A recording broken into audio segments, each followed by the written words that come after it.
लेकिन कितनों स्पीड बढ़ाई तो सोची कि तब तक तो सारा दूध गिर जाएगा। अब कोई बुद्धि लगानी चाहिए।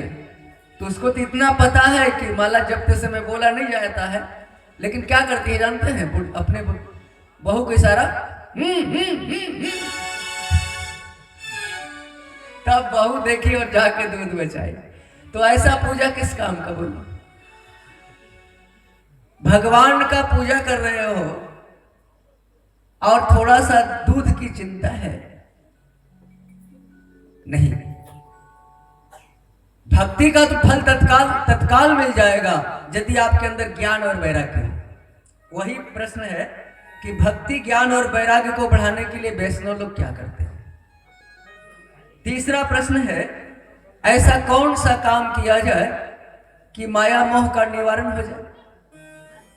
चौथा प्रश्न है कि सरकार, घोर कलयुग आ गया, सब लोगों की राक्षसी वृत्ति हो गई, सारे लोग कलेश से आक्रांत हैं, सब दुखी है, सब। जितना तुम्मा फेरी करोगे उतने पाप के दलदल में फंसोगे, शांति नहीं मिलेगी। सारे लोग कलेश से आक्रांत हैं, ऐसे प्राणियों का कल्याण कैसे हो बताइए? पांचवा प्रश्न है, जो पवित्र को भी पवित्र कर दे, जो मंगल को भी मंगल कर दे, ऐसा सरल साधन बताओ जिससे भगवान की प्राप्ति हो जाए। और छठा प्रश्न है कि सरकार, किसी के पास चिंतामणि पत्थर, जो चिंतन करो लाके दे देगा।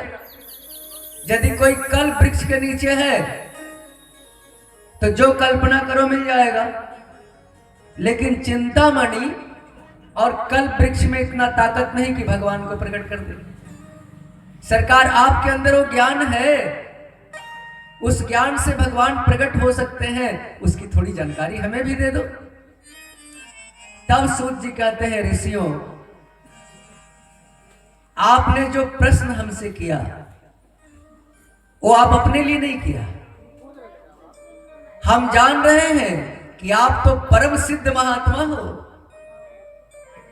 ये प्रश्न आपने संसारियों के लिए किया है। तो सुनो, हम सुनाते हैं, लेकिन सावधान रहना। और हम भी आप लोगों को सावधान कर रहे हैं, जो छूट जाएगा सो छूट जाएगा। कथा तो बहुत आपने सुनी होगी, और कथा इस बार भी आप सुनोगे, पता चल जाएगा कि नहीं मेरे गांव में कोई आया था। तो कहते हैं सूत जी महाराज कि ऋषियों, संसार में सबसे बड़ा डर किस चीज का है? तो जानते हो, संसार में सबसे बड़ा डर है मरने का। कोई मरना नहीं चाहता, कोई नहीं चाहता कि हम मर जाए। लाख कष्ट हो जाए, बेटा डंडा चलावे, बहू चार गाली दे के रोटी दे, फिर भी हम मरना नहीं चाहता। कभी कभी क्रोध में आता है कि भगवान हमको उठा भी नहीं लेता। कभी कभी जब डंडा लगता है ना, बहू का गाली, तो मन में तो आता है कि इससे बढ़िया मर जाना। लेकिन जब जमराज सामने आ जाए तो आप भी कहोगे कि नहीं, वो बहू का डंडा बढ़िया है, बेटा का डंडा बढ़िया है, लेकिन मरेंगे नहीं।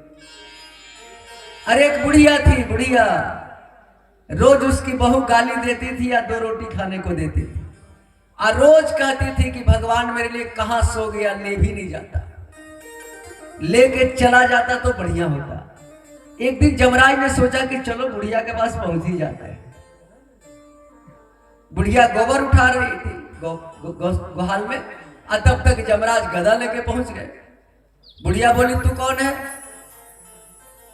तो जमराज बोले कि अरे मां, तुम रोज बुलाती थी ना ऊपर जाने के लिए, मरने के लिए, हम लेने आए हैं। बुढ़िया जानते हैं क्या बोली? तू क्या समझेगा हम तुम क्यों बुलाए? अरे क्यों बुलाई हो? तो चल, मेरा टोकरी भारी हो गया, जरा उठा दे, हम क्यों मरेंगे? तो मरना कोई नहीं चाहता। वही सुखदेव जी कह रहे हैं कि सबसे बड़ा डर मरने का है। ये तो मृत्यु भुवन है, यहां तो जो आया है उसको जाना पड़ेगा। आज जब सारा समय हमारे हाथ से खिसक जाता है, संसार का अर्थ क्या होता है? जो क्षणे क्षणे हमारे से सरक जाए, पता भी नहीं चले। संसरती इति संसारा, जो हमारे से सरक जाए उसी का नाम संसार।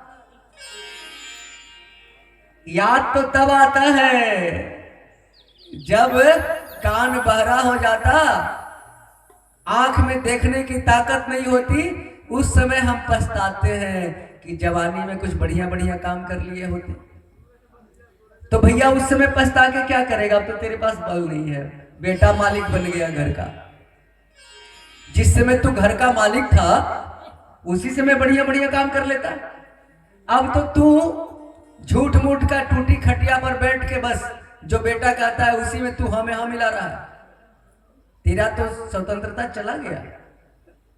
अब पछताने से क्या फायदा जब चिड़िया खेत ही चुग गई? पछताने से तो कुछ नहीं होगा। समय रहते कुछ काम करके निकल जाओ, तब मरोगे ना, बड़ी आनंद आएगा। जो बढ़िया काम कर लेते हैं और अपने को संसार से समेट लेते हैं, मरते समय मलमूत्र का त्याग नहीं करते हैं, पहचान नोट कर लो। और जो मलमूत्र का त्याग करके मरता है, समझ लेना वो नरक जाएगा, उसकी तैयारी नहीं थी। वो डंडा लगा है जमराज का, और जो तैयार है उसको डंडा क्यों लगेगा? भैया हम तो पहले से तेरा इंतजार कर रहे हैं, चल बांह पकड़, बांह पकड़, हम तो तेरा इंतजार कर रहे हैं खटिया पर बैठे बैठे, कब तू आएगा, ले चले। तो जाने की तैयारी कथा सिखाती। और सूत जी कहते हैं, ऋषियों देखो, इस कलिकाल में वेद व्यास जी ने इसी सारे संकटों को दूर करने के लिए भागवत की रचना की। जितनी समस्या है, सारे समस्याओं का समाधान हमारे इस महापुराण में है। केवल आप लोग ध्यान से रसपान पकड़ना, सारे समस्याओं का समाधान, जीवन की जितनी सारी समस्या है, सारे प्रश्नों का उत्तर श्रीमद् भागवत महापुराण में है। ये कोई कथा कहानी नहीं है, भागवत हमारा जीवन का दर्शन है। कोई कथा कहानी कहने आता होगा, लेकिन हम तो आपको दर्शन कराने आए हैं, साक्षात्कार कराएंगे परमात्मा से। भागवत कोई साधारण ग्रंथ नहीं। कहते हैं कि सुनो, तोता मीठा बोलता है,